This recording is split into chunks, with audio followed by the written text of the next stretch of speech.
ஆடி மாத முதல் வெள்ளிக்கிழமையொட்டி தஞ்சாவூரில் போக்குவரத்து போலீசார் இருசக்கர வாகனத்தில் ஹெல்மெட் அணிந்து வந்த 50 பெண்களுக்கு அம்மன் வேடமணிந்த பள்ளி மாணவி மூலம் தலா 1/4 கிராம் தங்க நாணயம் மற்றும் ஒரு பட்டுப்புடவையை வழங்கினர்.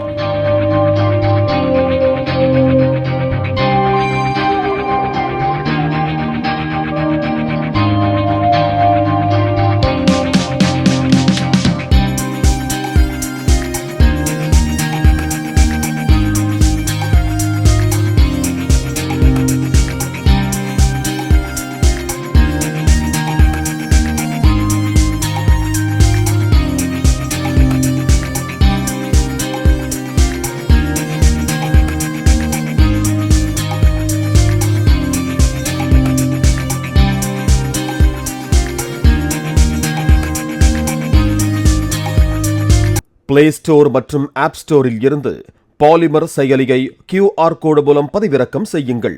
செய்திகளை உடனுக்குடன் பெறுங்கள்.